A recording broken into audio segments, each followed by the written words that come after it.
O home domina a natureza, o home domina a muller, os adultos dominan os pequenos e os ricos dominan os pobres. Temos que acabar con isto e comenzar a respetar.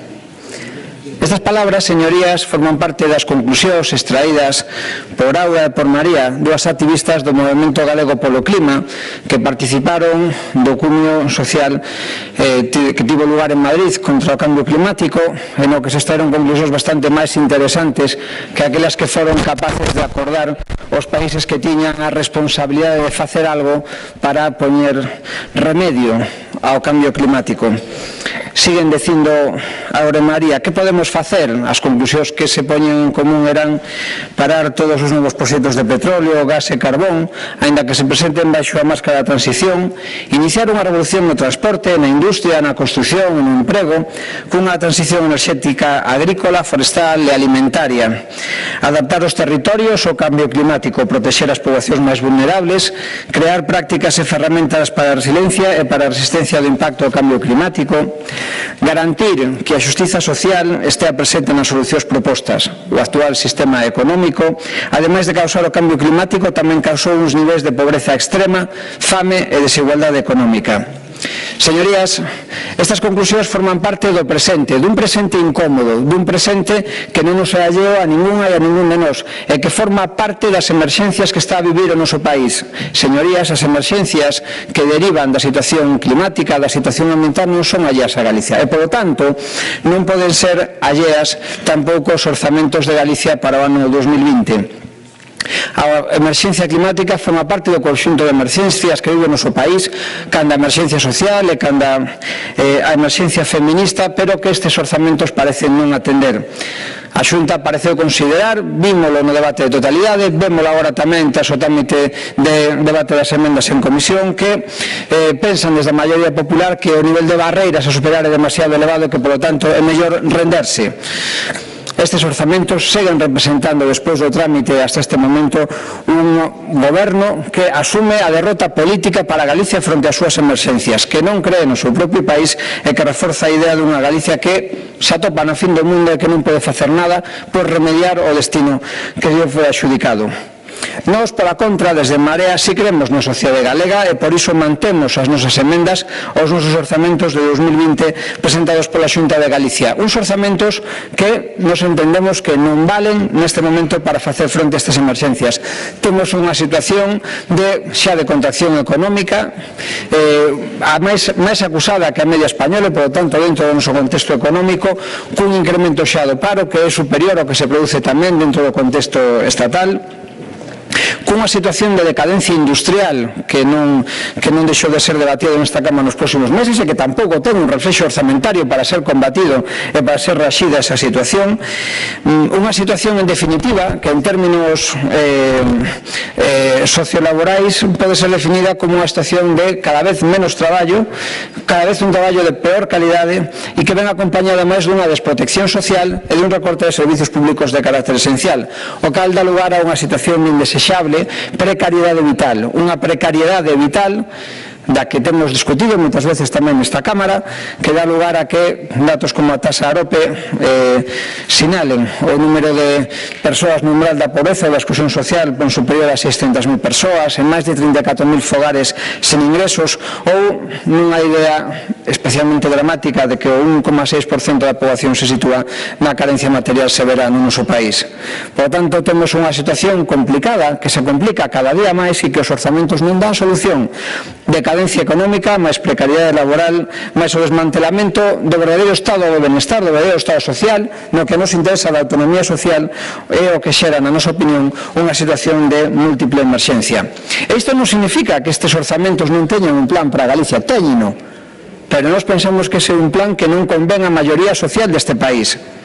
Hai unha serie de mantras neoliberais que se volven a repetir nestes orzamentos e que non cambiaron durante a tramitación. A reducción do peso do gasto público, a baixada dos impostos aos ricos, o que implica necesariamente contar con menos recursos para poder atender as necesidades sociais, máis privatizacións e aumento como consecuencia de todo o anterior das desigualdades sociais. O mantra de eficiencia económica, que implica abandonar e deixar atrás áreas despoboadas ou embellecidas, o peche de servicios públicos de carácter esencial, desatender servicios que non se miden en cartos, nin se miden en números, sino que se deben medir con persoas e con relación ao benestar.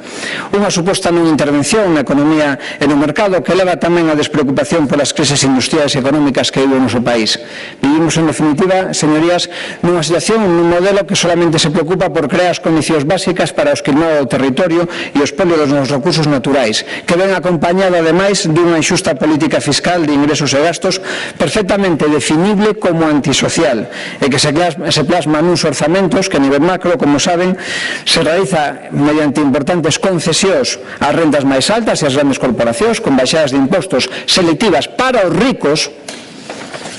das que se perxudica o conxunto da poboación, e todo isto sen compensación de ningún tipo. E, por o lado do gasto, cunha reducción de orzamentos que golpea servicios públicos e a creación de emprego, polo que resulta imposible remontar o profundo dano xerado polos recortes impostos na última década. Unha rebaixa impositiva para os ricos que implica menos impostos e que implica injustiza tributaria, falta de redistribución de renta e riqueza. Cada vez que se lle baixa o imposto aos ricos, o que está facendo é deixarse no seu peto máis diñeiro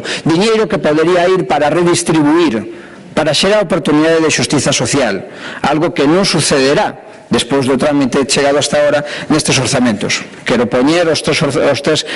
exemplos básicos no imposto de sucesións. Este ano quedan exentos de tributación todas aquelas persoas que hereden dun proxenitor hasta 1 millón de euros. Isto é xusto? Nós pensamos que non é xusto, porque é unha manifestación de riqueza. E isto supón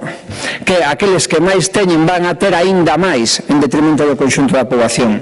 Un imposto de patrimonio que xa se baixou o ano pasado, que supuxo que as 6.000 persoas máis ricas de Galicia se quedasen con máis diñeiro no seu peto. Nos intentamos, durante a tramitación destes orzamentos, unha modificación legal, e a debatemos nesta Cámara, que supuxo a maioría popular para recuperar o tipo de gravamen, para que aqueles que máis teñen comporten solidariamente co conxunto da poboación, algo que foi negado pola maioría insolidaria do Partido Popular, e así agora temos menos recursos para facer políticas sociais. E, finalmente, tamén a idea de entender que hai determinados beneficios fiscais que se pon tamén renuncias a ingresos que non son admisibles, entre elas, pois, a compra de segundas vivendas en lugares de veraneo, como sucede, por exemplo, pois, en Barreiros, como sucede en Perves, ou como pode suceder en Miño ou na Illa de Arousa, que nos pensamos que non están faltas de investimento de carácter inmobiliario, por máis que termine isto o Partido Popular. Con todo exposto, señorías, os orzamentos de 2020 presentados pola Xunta e que non melloraron en nada durante a tramitación parlamentaria supoñen unha negación da realidade económica e social na que vivimos. Asumen unha visión derrotista e pesimista do territorio e desatende as emerxencias climáticas, sociales e feministas na que estamos inmersas. Pola contra, fan simplemente do xacobeo e dos agasallos fiscais os que manteñen a solución a calquera mal que vive o noso país. Nós pensamos que esta situación debe ser desplazada por unha alternativa orzamentaria baseada nos valores que teñen a propia sociedade na que vivimos.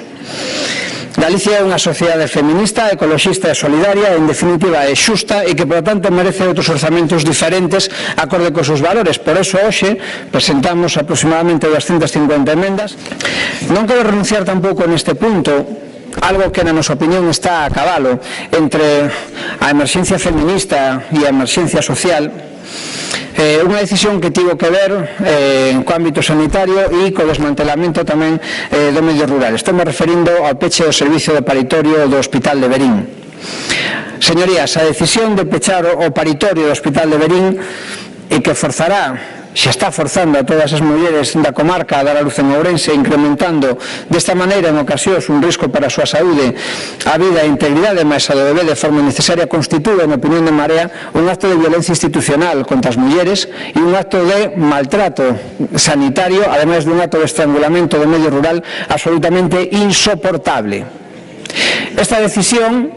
decisión que xa foi polémica desde o inicio e que deu lugar a que durante os últimos 15 días vísemos como a Xunta de Galicia foi de forma errática buscando argumentos para justificar o injustificable, e era que nos atopábamos ante o estrangulamento dun servicio público no medio rural e dun maltrato ás mulleres por razóns fundamentalmente económicas. Ten que ser revertida e ten que serlo xa. Primeiro díxose que aquí había un problema de que os profesionais sanitarios non practicaban un número suficiente de partos e por esa razón perdían pericia, por iso había que pechar o servicio de paritorio, porque sendo pouco periciosos darían lugar a que as mulleres tuvesen máis riscos durante o parto pola falta de pericia dos profesionais.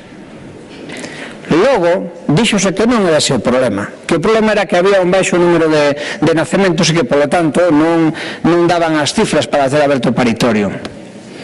Despois, díxose que non era ningún deses problemas, e que realmente o problema era que non había pediatras. En que quedamos? Que foi o que realmente fundamentou a decisión do peche do servicio de paritorio e das urxencias pediátricas do Hospital de Verín? Deberían de darlle unha explicación definitiva a cidadanía con relación a este tema, a cidadanía que, por certo, se concentra ás portas desta Cámara, reivindicando a única solución posible, que é a reapertura inmediata e incondicional do servicio de paritorio e das urxencias pediátricas no Hospital de Verín. E esa é a única solución que cabe. Todo o demais son, no mellor dos casos, e suponiendo que a Xunta de Galicia fosen agora ben intencionados e ben intencionadas, simples parches para remediar a situación. E digo simples parches porque a convocatoria de 2 plazas para o servicio de pediatría o que está enmascarando en realidade que os argumentos utilizados para o peche non eran reais, porque se pretende chegar a unha solución que non é coherente co problema que se decía que había.